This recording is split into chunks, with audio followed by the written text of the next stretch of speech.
Hello world. Today in this video I'm going to be doing a review of 2019 um, and there's a reason why is usually I don't like to take a moment and based on how you feel then determine how your day or your year or the month or whatever was, because you'll sometimes be clouded by how you feel. But on the other hand, I've lately been having this I should say feeling that when I look at the year 2019, I think this has been the worst year of my life. And it's pretty bleak way to look at things. So I thought, you know what, let's do a review of the year. Let's see what happened. And I call it that we go through the highlights. Of course, I don't mean highlights as in all great things, but I mean highlights as in what are the main things that happened during the year, good or bad, and to go through them. And I've gotten a list and yeah, the nice thing is that look, there are terrible things that happen and some really horrific things, but there's some good things. And basically, I figured let's go through them and see. The first thing that of course comes to mind is the leukemia. Now I've been sick for 2.5 years, but I had been in remission for a long time, and this year it came back. Now I won't go through the whole story in details. That's because I've already got it in a playlist where I've been giving updates as often as I can. But in short, came back very aggressive, mutated quickly, caused a lot of problems. We even had a point where we didn't even know what we were going to do about it anymore. And we then were able to get me into remission well enough to be able to do the stem cell transplant. So that's great, we got that done, but it really was a tough time. The chemotherapies, the radiation, hospital visits. People who know me know I love my house, I love to be at home. The idea of spending a month away elsewhere is a horrible idea. It's bad enough when you're in a hospital and you're cooped up in a room and you can't go anywhere, you can't do anything. I'm not very much cooped up in the house, but I'd rather be cooped up in my house than somewhere else. I'd love a little bit more freedom, but that'll come. But really, it was horrible. There were difficult times and hard times. And oh, hello, we've got a visitor here. Anyway, we'll get to him later. But it was a pretty hard time, so really rough. And that's partly why I say it's the worst year ever, because I mean, originally when I got leukemia, it wasn't this bad. We got things under control. There were horrible things that happened as well. But at least, you know, we got through it and things looked good. And then we had a moment, we had some really deep lows. I really want to just give a shout out to all our friends and family who prayed for us. Really, I mean, you guys really helped us when I get through this, some really hard times. I think about you know, my family and Tistra's family, the prayers. I think about Peter Paulo, who came all the way from Belgium just to visit us, and all that sort of stuff. I mean, there's some really great things that people did. Really, thank you. But during the time that I was sick, because I've been sick 2 years in the Netherlands, companies are allowed to let you go after 2 years sickness, and it makes sense because they're paying for someone who can't do anything. And there's a good social network that then catches you up from the government. But the thing is, I did lose my job in the summer. And to be honest, I really enjoyed the work. I'm by nature a problem solver. And my job was in IT and was pretty much problem solving. Worked with Microsoft SharePoint. And it's what I did. And I was actually originally trying to get back to full time. At some point we realized it was never going to happen. So we thought, okay, let's just establish that I work 50%. And then 50% I'd be on sick leave permanently. And that just didn't happen. The leukemia came back, hit hard, and because of that I was not going to be able to work for a long time, so I had to take the actual full sick leave, so job gone. On the other side, that has opened the door for a bit of an experiment, hence my YouTube channel. I don't have the time and the effort to really work, but make a quick recording, yeah, a little bit of simple editing. I mean, I might do more complex editing later on. Don't really have the stamina for that yet, but at least, you know, I'm starting to just see what it's like. I will admit this is probably a 3 to 5 year project now, because that's about how long it takes to get a YouTube channel going.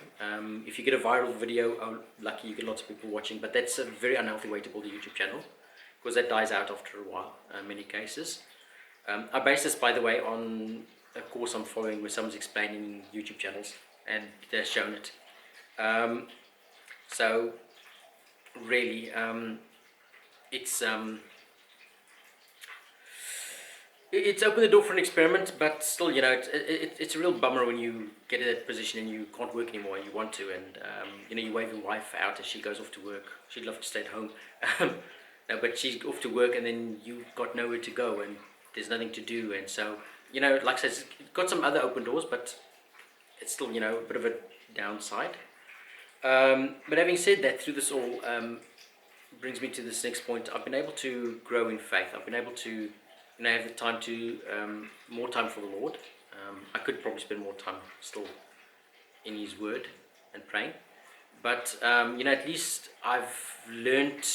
There are a lot of things I know theoretically because of the way I am. I like to look up things and get information, but I've learned practical things. Like people talk about passive faith and active faith, and you'll read about it and it'll be interesting or whatever, but I've learned the difference. And a good example of that is during the summer, I had a period where I was in a lot of pain, and I actually ended up just lying in bed a lot of the time because I couldn't do much, taking pain meds.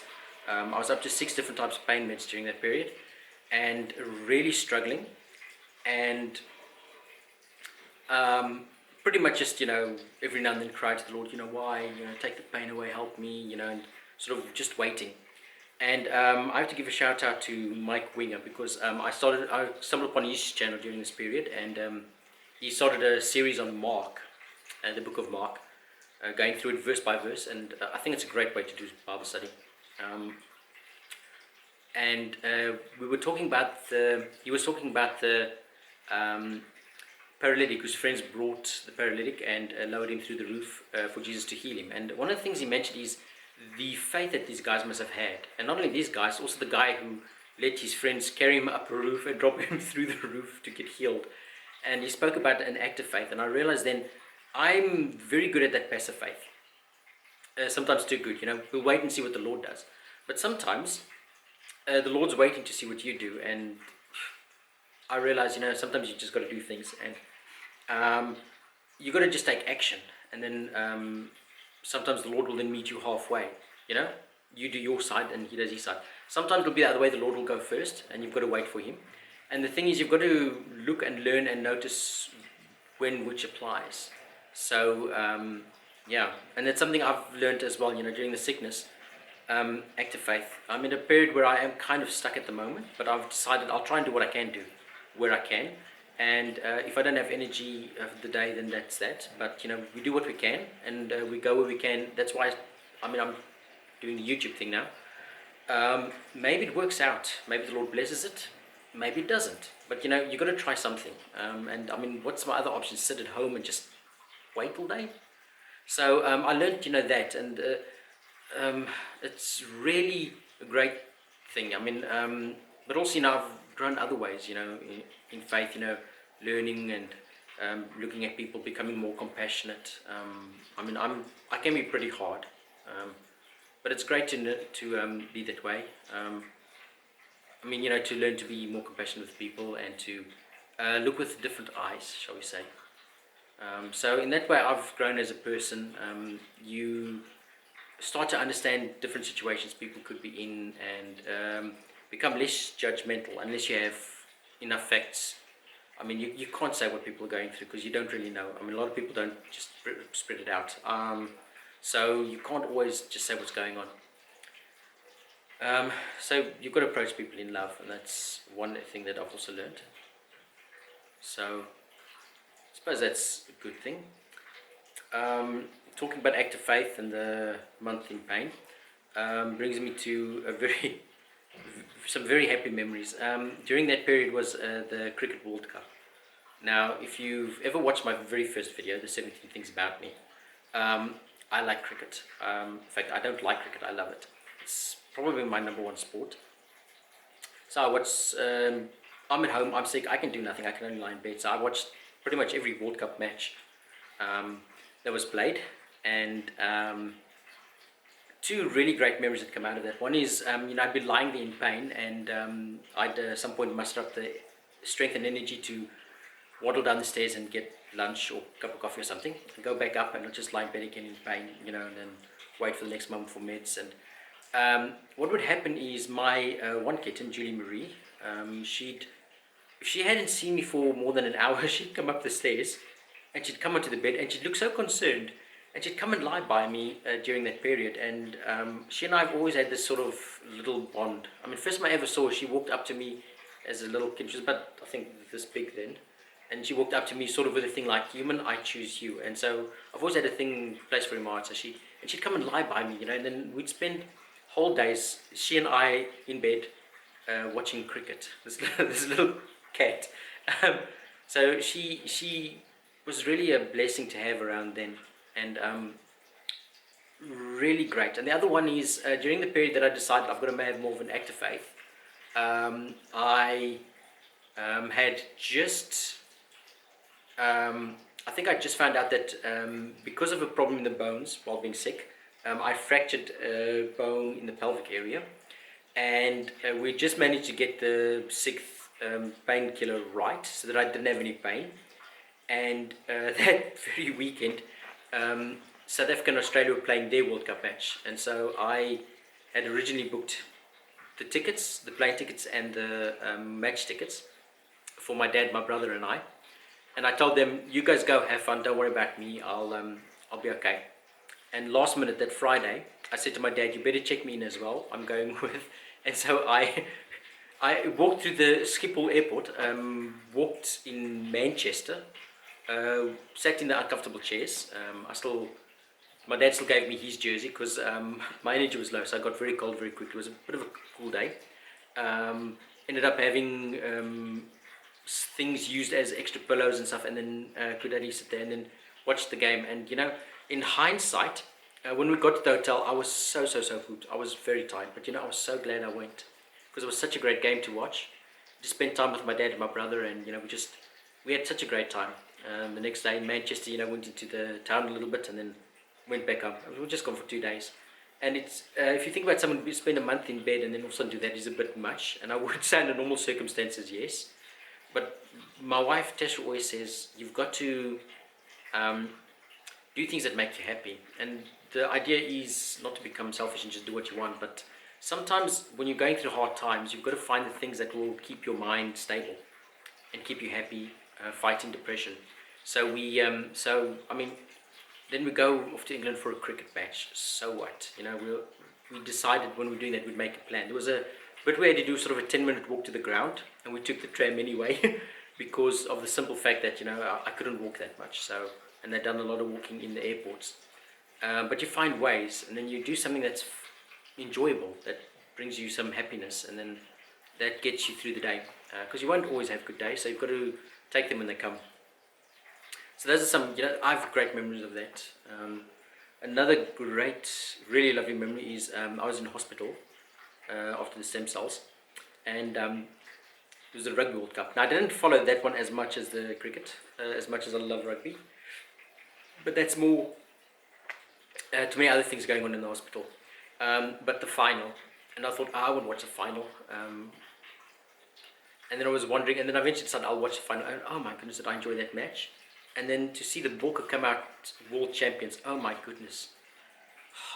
That was amazing. I mean, I was beaming the next day still. Because, I was so proud of those guys. That rugby team was amazing. Siya Kolisi and the way he and Rassie brought those guys together, and they gelled and they just played well. And they played rugby the way South Africans play rugby, and it just makes you proud as a South African. I've got Dutch nationality, by the way. I'm now fully a Dutch citizen, but part of me is always going to be South African. Oh my goodness, and I was so proud of those guys. Oh man, what a match. I just smile and beam when I think about it. But really, it's a great memory to have. I mean, when you have a horrible year, to have those type of moments that you can say, hey, that's great things. And it spurs me on to fight as well, I think a year ago, if you had asked Luke, the South African team, no one would have said they could have done that well in the World Cup, and now they went on and won. So I look at it that way. This year has been a tough year, but next year, coming back fighting strong. So that's what we're going to do. Another great moment, before this whole thing started, my wife and I celebrated, and this is a Dutch thing, by the way, but we celebrated our 12-and-a-half-year anniversary.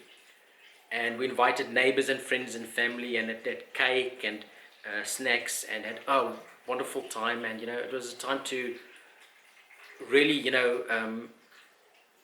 remember the love Tessa and I have for each other, and despite the hardships we've been through and even the troubles we've had, to be able to still be together and to support each other. And really, I mean, I'm amazed at that girl, the way um, she's come through this all. So she's done amazing things. I mean, she did that just now, but really amazing. And that was a great to be able to do that. I'm not much of a party person, but it was nice to have a celebration to remember something that important as 12 and a half years together, married, and really wonderful. Another thing, he's now gone. I showed just now, that cat is Calvin. Well, actually Calvin Toulouse, but we don't really use the second name. But Calvin, and he's the newest member of our family, and we adopted him during the summer. He's actually Julie Marie's little brother. So, same mother and father. Julie Marie came out light grey, he's come out dark grey and black. And what a joy he is to have. He's, my goodness, he's the most lovable cat you have. He's everyone's friend. And always excited, and everything's a game, and everything's fun, and it's great to have. And I have to also admit, sometimes I have like really bad days, I don't feel well, and then I've got these two kittens lying in the bed there as well, and I can always get one of them to lie with me for a while, so it's really been a blessing as well. And he's to the side there, that's why I'm looking up that way, but he's also been great. Also, another great thing is the Lord has really financially blessed us this year. It's actually amazing. We've been able to save money, and during the beginning of the year we started talking about creating passive income. So this was a bit before I was sick, and the idea was, if something happens, you want to have another base to live off, and also create flexibility. If you do not, I mean, if you're fully reliant on your job, it is quite then you've got only one source. So we decided we need to get some other sources of income, but things that won't take too much time, but we'll provide something. And we were looking, and one of the things we did is we had saved money, and so with Tessa's parents, we all combined our savings, and we bought a holiday house in the Netherlands, which we did some work on, and we've rented out a little bit, not too much yet. But the idea is we can rent it out and get some income, and when it's not rented out, we use it for ourselves for recreational purposes. Throw a party there, need to get away for a couple of days, go there, whatever. And it's been a real blessing that we've had that ability. And what's also amazing is after you've done that, then you think, well, now savings is put into this project. We were able to save more, and Tessa and I have spoken about this for many years, and we've now eventually started to invest money in stocks and obligations. And we've only just started doing this, but the first 2 weeks, I mean, what already came in, we were like, is this how much you can get in? Now, I don't know if it's maybe just the markets are playing that way at the moment, but we've started pretty well. Again, that's a long-term investment. I'm not a fan of buying and selling stocks, just doing that the whole time, because, I mean, that's a gamble. But the idea, if you really want to make money in the stock market, is you take money and you stick it in, and everything that comes out, you just keep putting it straight back in. And in about 20 to 25 years, you build up a really nice pension fund, actually. So that's kind of the goal of this, but it's a nice way to save money and to have it expand and to grow. And if you need it for something, you can then get hold of it again at that point or whatever. But it's amazing the financial blessing we've had this year, despite the fact that losing a job, having to live with a government subsidy because I'm sick, still to be able to this financially blessed. It's actually amazing. It really is. So we've really, I give God glory for that. It's only something He can do. He's really prepared us for this hard time, even though it's tough. I mean, I can sometimes see, yep, God's been preparing this already. So we've come out of it quite well. Another thing that's really been good this year is Tessa started a study last year, and the first year, the Netherlands works this way. If you in the first year get your study done, or well, not get your study done, but you get the first year done in 1 year complete, you get what we call a propedosa, and that gives you access straight to university. Now, she's not planning on going to university, but she got that in 1 year, and that's usually a milestone for students. A lot of them, it takes 2 or 3 years to get that propedosa in, and she did it in the 1 year. and that's impressive. And the amazing thing is the last exam she had to do for that, I just gotten sick. Just ended up in hospital. She went and did the exam, passed it amazingly, and Propadoza. So great. I'm really proud of her. She's been amazing. Her work and school and taking care of me and everything else. And she's been so amazing. And I'm really proud of her. And I'll also mention I'm proud of my brother William. He passed his study as well. So also, really wonderful to see that he's also progressed wonderfully as a person. So amazing to see how God's working in his life. I am going to some point interview him for the channel, because we're going to talk about being a stem cell donor, and yeah, so we're going to do that at some point as well, when I'm a bit fitter, because I can notice I've been recording for a while now, and boy, this does take a lot of energy out of you. But I'll try and get through the list. Another one, oh wow, Testra's brother Joel and his girlfriend Nella got married this year, and that was wonderful. I was unfortunately in hospital, so I couldn't attend. That really was hard, but really proud of those two. They went through a tough time, stood up to some people who were trying to make it difficult for them, but they stood up. They love God, they love each other, and they said we're going to get married and do what's right, and that's what they did. And it's really wonderful to see. They're a great couple, really love each other. Still young in the relationship, but they look like they're having a good time, so that's nice. And I really love it when I see couples like that who say we're going to do it God's way, and we're going to get married, and we're going to really do it God's way. No living together beforehand or any of that sort of stuff. We do it God's way, and that's really wonderful. So, kudos to them. Really proud. And another thing, my aunt came to visit. My aunt, who doesn't really like to fly, she came to the Netherlands for business, and immediately arranged to also visit us. And it was just before I had to go for the stem cell transplant, so it was nice to see her. She came really encouraging, had some nice talks. Really wonderful to see her. Shout out to my aunt Noni. Thank you for coming. And you have to come soon. If you come in April and May, you'll see the flower fields. Oh, those are wonderful. And we can take you to Keukenhof. You can see the flower arrangements. It's like art, what they do there. So, if possible, April, May. But otherwise, you must come again. Really great to see you. It was a lot of fun. And Testra's peanut butter's finished as well, by the way. Yeah, that was really a highlight. That was great to see you. I hadn't seen her for a couple of years because I haven't been able to travel. But really nice. And another one, and this one will seem silly if I say it, but it's more of a family thing. We went to watch the new Lion King movie, and that's a highlight. And you think, why would that be a highlight? I'll tell you why.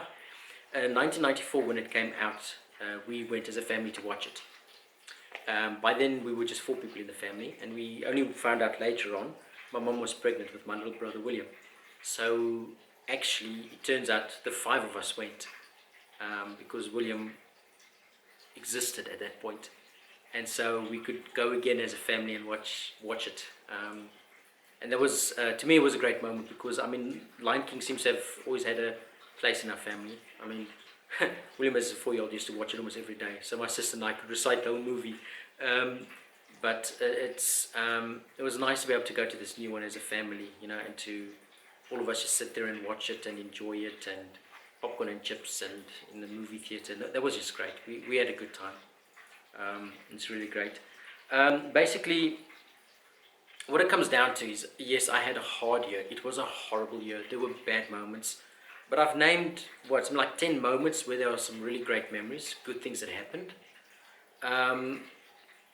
So can you really say this was the worst year ever? Every year's going to have good and bad moments. We're all going to have good and bad days, or months, or weeks, or however you want, whatever measurement you use. So on the whole, the lesson I've learned and that I try and keep in mind, and that I think is important for all of us, is no matter what you go through, don't judge your life or your whatever on the moment, because you always look at it in the lens that you're wearing that moment. So if you've had a bad meeting at work, of course your life's going to stink.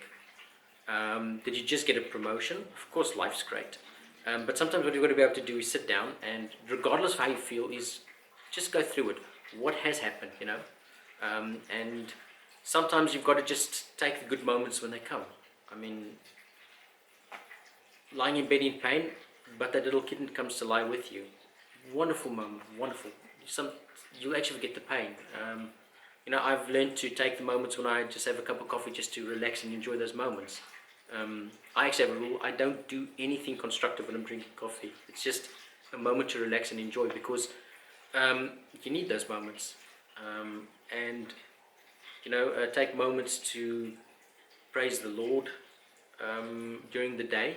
Just that you stop and you just do that, or whatever moments come your way, take them.